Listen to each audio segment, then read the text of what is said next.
here's the thing I'm trying to figure out. What was the plan? Like, I'm like, so.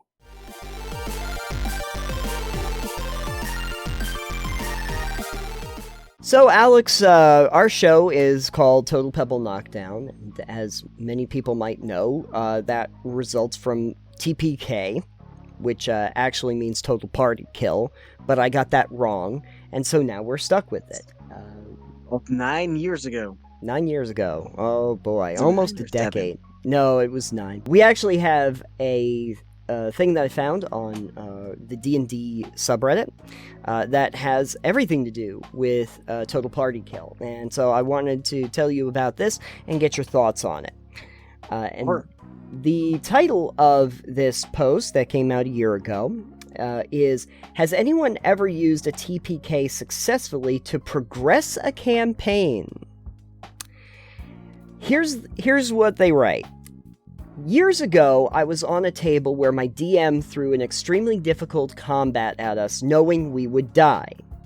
He then told us it was not the end of the game because he planned it, and said we would lose all our equipment and took us back to level 1.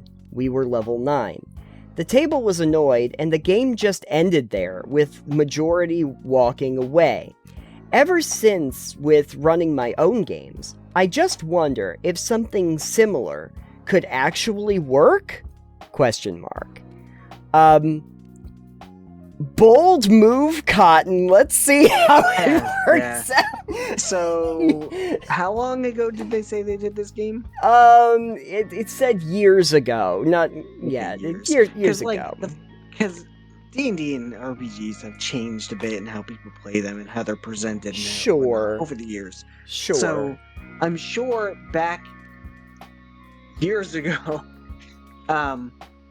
there weren't as many advocates for communicating with your party, your intentions beforehand.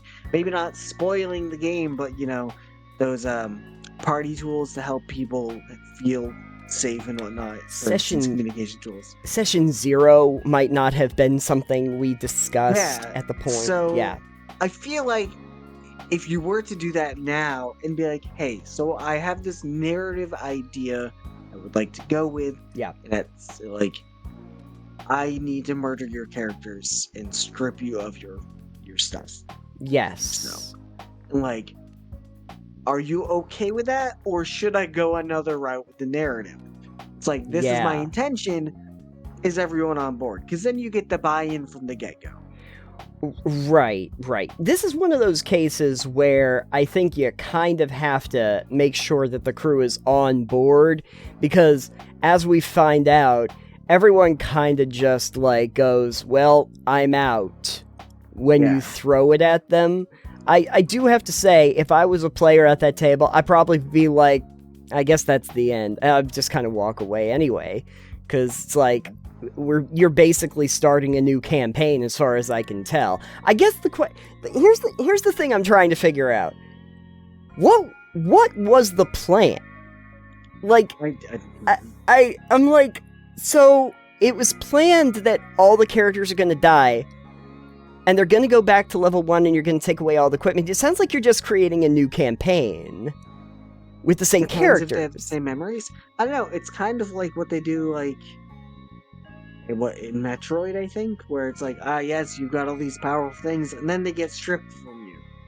Yeah, but a loss of power can be interesting, narratively speaking, but it's frustrating when you have all this power and then lose it for players who especially have invested time.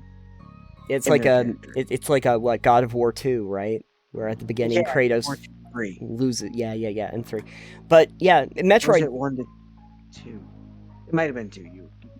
I think it's in 2 because Kratos already becomes the God of War, but then there's that part where he has to travel through the Hades, the whatever it is, the River Styx or something, and they drain him of all of his power.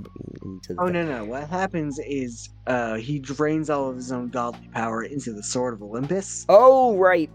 To empower that to defeat the Colossus. And then... But it was a trick.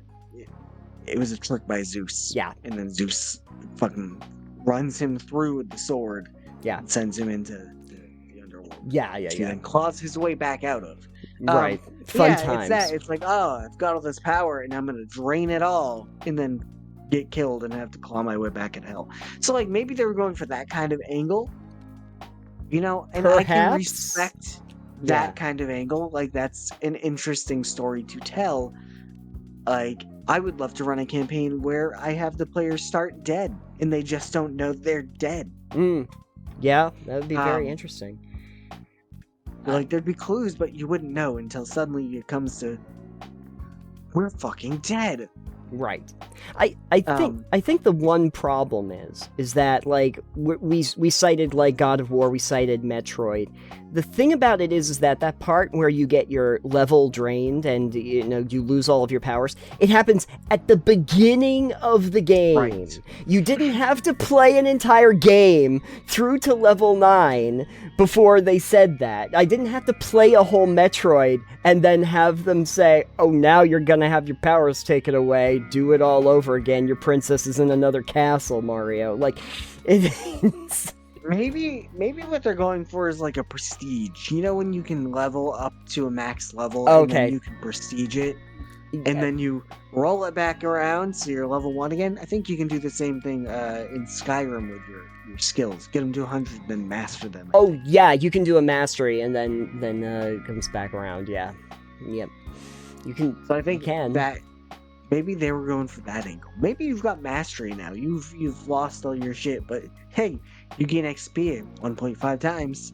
Yeah, actually, I think what happened with Skyrim in Mastery is that you can continue. You reach level 100 in a skill, but if you want to keep getting experience so that you can keep leveling up, you can take it back to 0, and then you can you can improve your line again. But it allows you to keep gaining experience overall so that you can keep leveling. And more skill points, yeah. Yeah, then you get more skill points so that you can utilize them in fun and unique ways. But I guess, I'm kind of curious what the plan here was. And, like, there's probably something that they could have done where it's like, well, you've encountered this incredibly difficult boss. It's gonna kill you. This is a terrible combat. You get spirited back, essentially, to, like, level 1, and now your new quest is to recover your equipment, go back and defeat the bosses that you couldn't defeat before. But I think that the problem with that thought is that you've also taken away the player's entire agency here. Because there should have been a point where the players could say, run away, I guess we're going to lose this. And if you don't let them have that, then what are we role-playing? What are we actually doing here? And I think that that's really the problem. So, to the question... The question is, ever since with running my own games, I just wonder if something similar could actually work. I guess, but not the way it was presented here. I don't think that this works. No, it definitely didn't. Obviously, everyone at the table went, well, guess we're out. Bye. Players... I think it definitely... Yeah. Players need to know. I think it...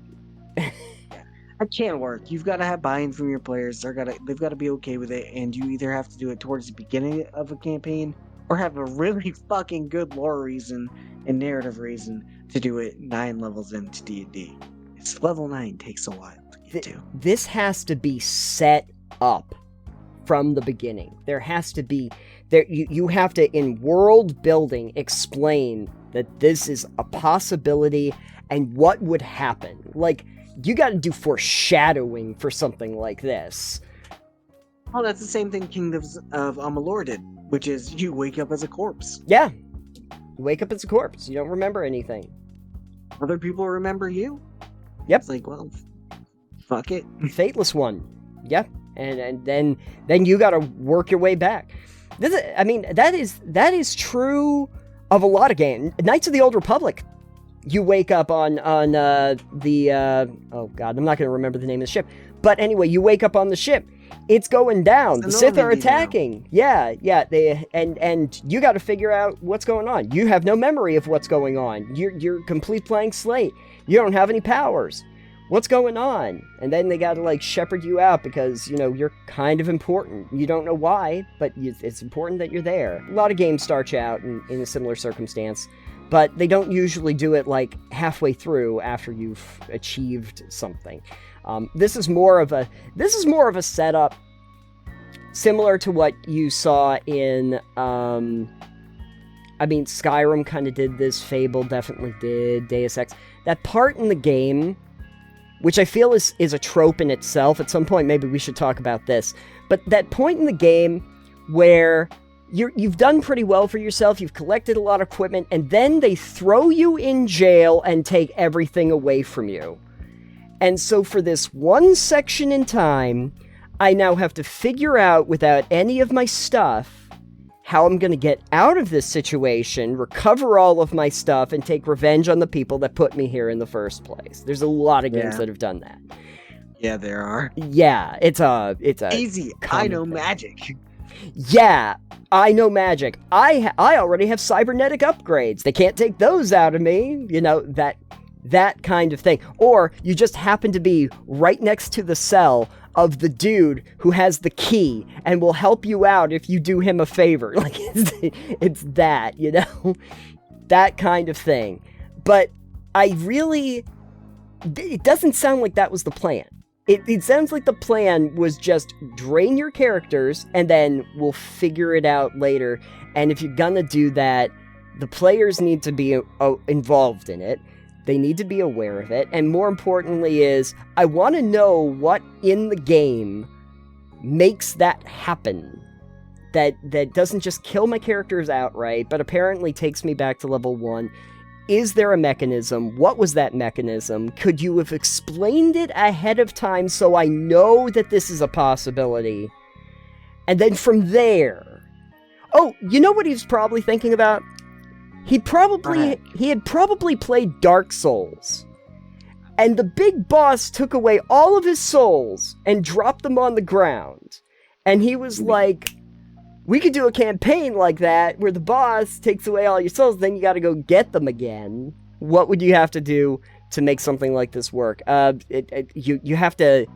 You have to really be aware that this is something that needs to get set up well ahead of time. I don't necessarily want to discount that this is a feasible thing. I think this could be feasible. I think it could be fun. It could be. I guess the other question, though, that I have about this is, so they were level 9. It does take a long time to level up in most D&D games, depending on how you're processing this. Whether it's milestones, whether it's experience points, whatever. But regardless, is it quicker to level up now? Can we gain those levels back by completing pieces of this quest to get, like, our equipment back? If our equipment gets scattered throughout the landscape and I get pieces of it back, do I gain levels when I get those pieces back? Like, can this be faster than trying to go through it all over again and gain those levels? Or, like, how am I actually getting my power back? Because there should be a point where it makes it's easier, it makes more sense to actually get your abilities back, get your powers back, get your levels back. If you're just like, no, we're just gonna do it all over again, it's like, you've just created a new campaign where I have to do deja vu, and I have to do it all over again, and I don't want to do that. I played for progress. And you've just given the players a very negative progress loop of getting to a point where you're gonna die in combat, sorry, and you're going to be taken back to the beginning. It's Groundhog's Day, but Groundhog's Day is like 2 years of your life to play this game. You know? And then you just get set back. You're Bill Murray. I gotta create a character that's just Bill Murray. I'm just gonna call him Milbury. Watch out for that first step. Exactly. It's a doozy. It is a doozy, absolutely. Actually, it wasn't him who said that, so... Bill Murray, if you're watching this, become a D&D character. If you want me to, and you leave a message in the comments down below that says, Nathan should play me in a D&D campaign, I will make that happen. Time to load up my alternate account. Bill Murray, 69. Yeah, I'm totally believing that that's going to be... If there is a Bill Murray 69420 that's in the comments down below, I am going to lose it. That'd be amazing. We need that to happen. If you're a DM and I'm in your crew, understand that if you just pull this on me one day where you're like, oh, you're back to level 1 and all your equipment's gone, I'm probably not playing with you again. You need to run that by me or something. Like, as much as you say I kill characters or, in games, I don't do this nonsense. This is a bridge too far for you. I would do this conceptually, but I would do this with the permission of my players. Yes, absolutely. Because I could find a way to pull this off and make it an interesting way of doing it. This is why I'm kind of curious what the plan was. Because there are some interesting things you could do with this concept. Some really interesting things. But you can't set it up with, one day I just told my players they were going to die and I'm going to do it. Like, it's just, no, that's just not going to work. And the players are, they don't know what your master plan is or why you're doing it. You can inform them out of game, but you can also inform them in game and see what their reactions are. Because you can inform them through the form of an oracle or mystic. Oh. Someone has a divination that one day you're going to lose all your power in fighting a powerful enemy or something. Again, foreshadowing. That will drain you of your power. Foreshadowing, yes, for sure. That kind of thing. You need to, it's something to set up ahead of time. It's that whole thing of like, this has all happened before and it will all happen again. You create the storyline thread of a loop that you are going through, and that there is inevitably something that is going to kill you, and you are going to wind up back at the start of your adventure. Like, this is something you can set up, but you gotta set it up a lot earlier than when they're in the combat at that moment, because it ain't gonna go over well, as we have seen. So, yes, to answer, I guess, the question of the poster here, sure, you could make this work if you do everything differently than what the DM did here. If you just do everything different, it will work great. Solving problems years after they've been posted. Hey, you know what? That's what we do here on TPK. We solve your problems way too late. That should be our new tagline. 1 decade response time. TPK.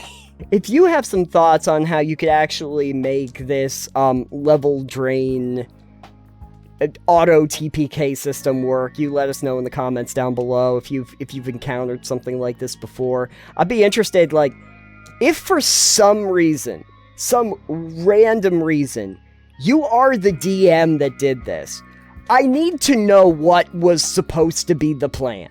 If you watch this and go, oh yeah, I think that was me, I need to know what the deal was supposed to be and where we were going with this.